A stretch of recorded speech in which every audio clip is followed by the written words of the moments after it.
tempo, loud and dark. Hold me hard and mellow. I'm seeing the pain.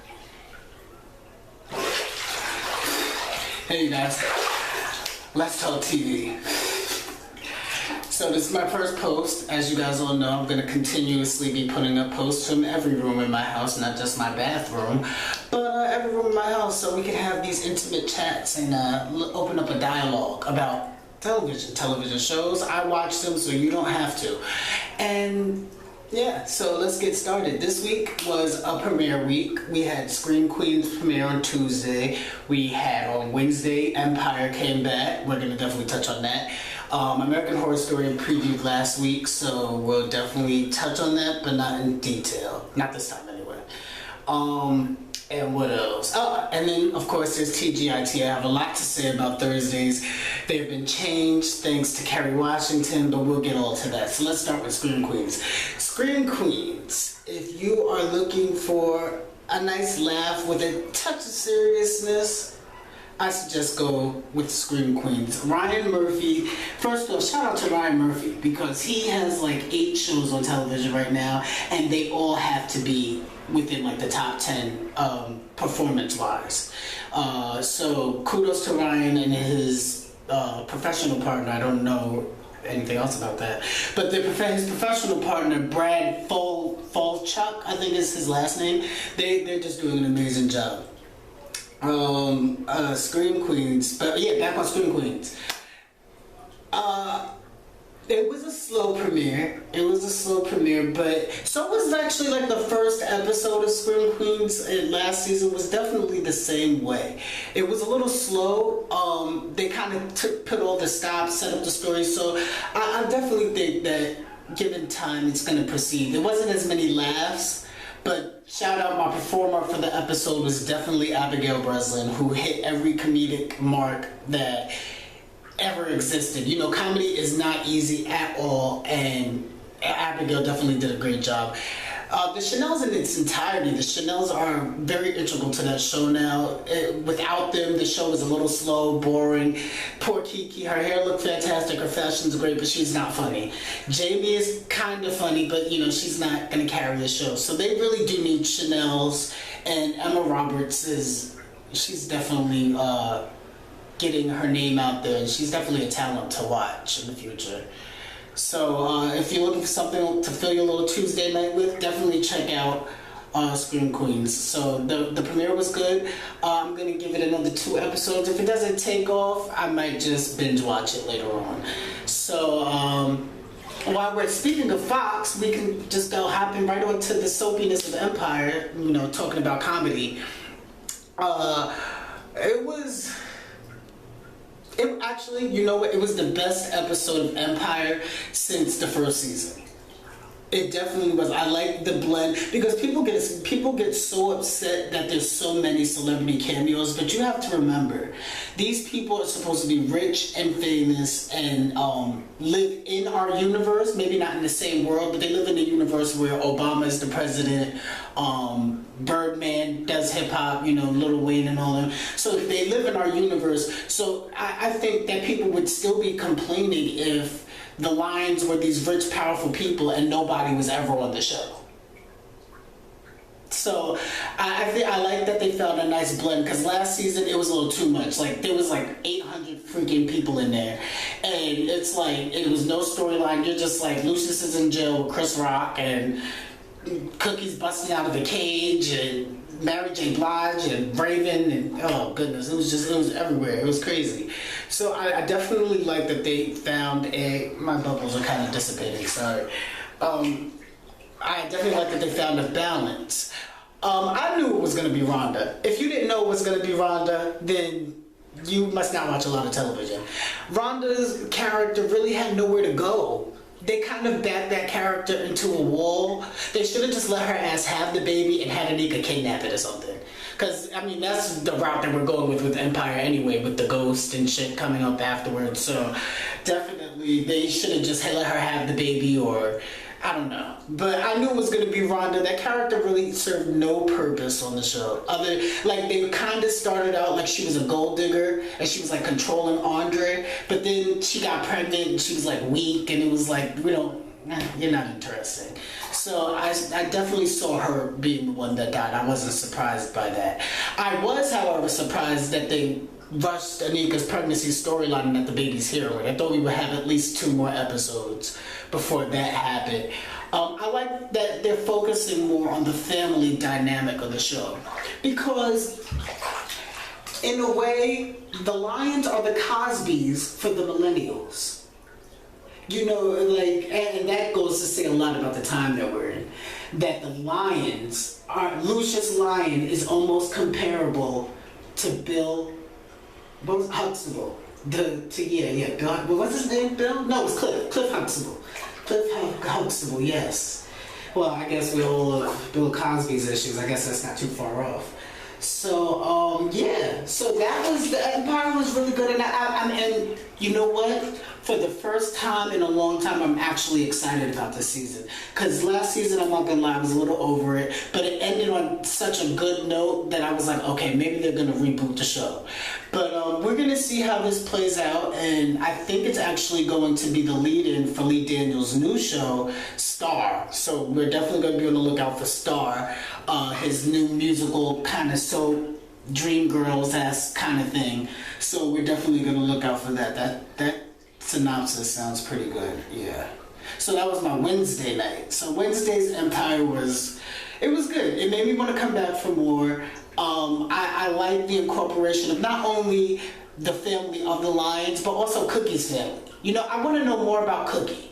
And I really hope that they delve a little bit deeper. And actually, you know what? Give Vivica a job. Give her a check.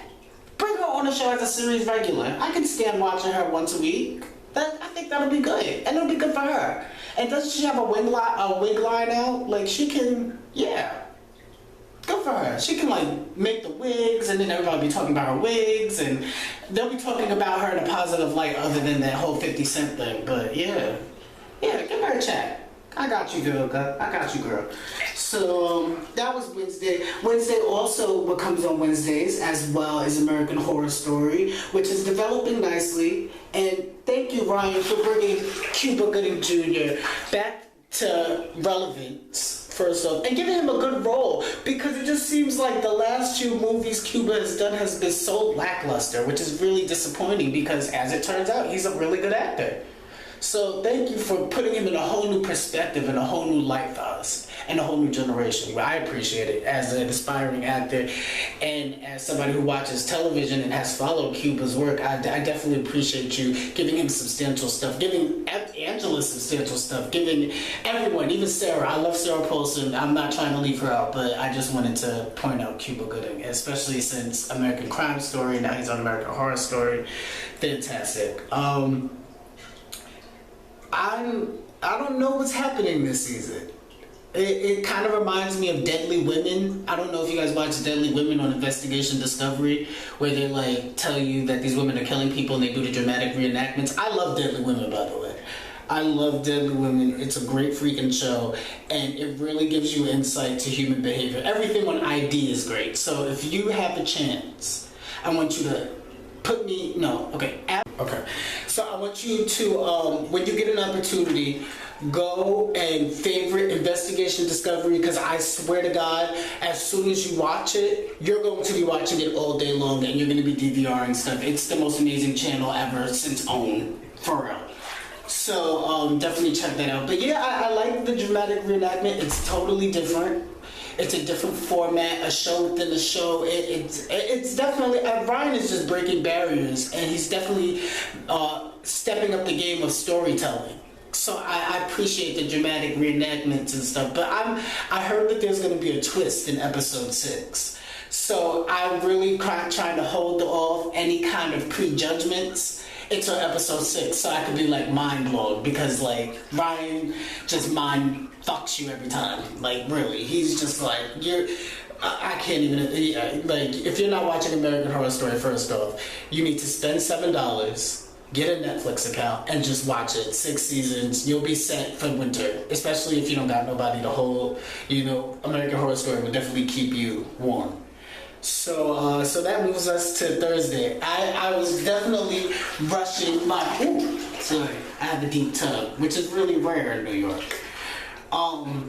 But yes, I was moving those last few shows a little quickly to get to Thursday because today's Friday, so as you know, yesterday was Thursday, and it's really fresh in my mind, so I have these notes like really like in there. So I'm going to talk about TGIT because what else is there to talk about that comes on Thursdays? If you don't know, TGIT is Thank God It's Thursday, which is a promotion on ABC to promote Shondaland, which is Shonda Rhimes, who is the creator of Grey's Anatomy, The Catch, How to Get Away with Murder, Private Practice, which isn't on anymore, and Scandal. I'm going to start with Notorious. I'm going to come back to Grey's Anatomy, but I'm going to start with Notorious because that show really bugged the shit out of me. Notorious has no business being on the TGIT blog. And I want you guys to comment. Please leave comments. Tell other people about it. Let's get a conversation going because I love talking about television, and I know that there are other people out there that like talking about television and probably think about the same things that I'm thinking during the commercials. So, Thursday. So Notorious. The premise was good, and you know what? And if you did watch Notorious, I want you to not watch it again for a little bit. Let a couple of episodes build up, so that because usually when shows first premiere in their first season, it takes until episode 6 for a storyline to really develop. Because the first 5 episodes is so that people can still jump in without anything major happening. So people can still jump in and continue on from like episode 3 because nothing really has happened yet. But usually by episode 6, the storyline develops, mysteries start unraveling, and that's when, you know, people are like, I gotta wait and watch it from the beginning. So definitely stop watching Notorious right now, let it build up at least till episode 5, and jump back in again and see if you like it. I'm going to check it out another 2 times, but just to confirm how much I don't like it. You ever do that? Like, you need confirmation on yourself to make sure that you don't like it. Like, when you first hear a song, you're like, let me hear it again, because I'm not sure if I didn't like it, or if I'm not in the mindset. So I'm very much like that. I don't like the show as of right now, but who knows? Maybe by episode 4, they'll mind fuck me too. It can happen. So, but yeah, Notorious. The premise is good, and like I was saying earlier, stop watching Notorious, and what I want you to do instead is watch Dirt. D-I-R-T. Dirt. It used to come on FX back, I believe, in, I want to say 2004, and it starred Courtney Cox Arquette from Friends, of course, as Lucy. She was like a media tyrant. Kind of like this character, I don't even remember her name, but she's played by Piper Perabo in Notorious. So whoever her character, whatever that girl's name is, you guys know. Leave it in the comments too, so I can probably update this video or say her name. But Dirt had the same premise, but it was edgier because it was on FX. It was cutting edge. They would actually, you were interested. You really wanted to see what happened. It's really sad that FX let that show go. So if anybody from Netflix is watching, look into that show. That was a really good show. And if the comeback can come back 10 years later, then so can Dirt. So that, but anyway, back to Notorious. Piper Perabo is not a strong enough, her character is not strong enough to be in between. The women of Thursday nights on ABC are strong, they're complex, and they kind of have a sense of self and a sense of self-worth. This chick is supposed to be a media tyrant, and she's spent the whole episode chasing behind some nigga that she didn't know that was cheating. Yo, Olivia would have been found out that he was cheating and buying prostitutes. She wouldn't have need nobody else to keep a file. So that just showed that she lacks being a fixer. And her character is just really whiny. And it's too strong. The characters on Thursday, Meredith Grey, Olivia Pope, Annalise Keaton, these are strong characters. And here they put little old, what's-her-face, in here from Coyote Ugly, and she's walking around town crying, talking about, ooh, nobody loves me. Also, I think that they shouldn't have. I think what would have also maybe made the show a little edgier is if the two leads, because I don't remember the Spanish guy's name. Oh no, Jake. I actually remember him because you know what? He was my performer for that show.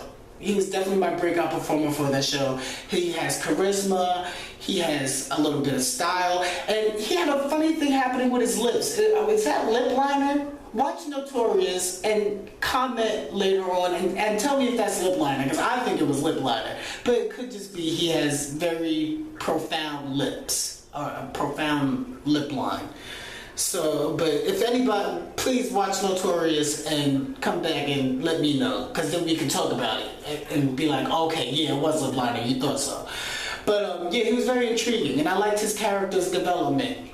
But what I would have liked is if both of the leads, Piper Perabo and what's-his-face is Jake, if they actually hated each other.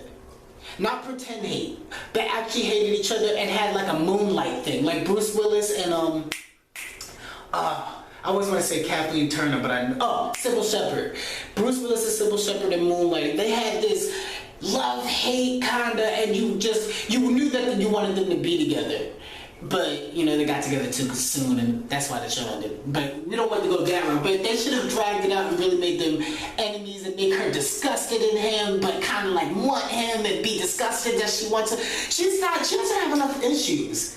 I hope she's like a drunk or something. Maybe she comes out, like, maybe she'll develop a drug problem or something, because she's really not interesting. The show wasn't interesting. I came in my bathroom, took a shower, started cooking, like all this while the show was on. It felt like it was on for 4 years. So, that was the longest hour of my life, and thank God How to Get Away with Murder came on afterwards. I had to pause for How to Get Away with Murder. I was a little nervous last season because that trial with the two kids, that kind of lasted a little long. It was like, okay, and I'm over it. Did they kill her or did they not? Like, give us, sometimes writers want to build the anticipation so much that you become uninterested now. Because it's like, okay, this is episode 10. We only get 12. Like, who killed who? So, I was a little skeptical, but they redeemed themselves.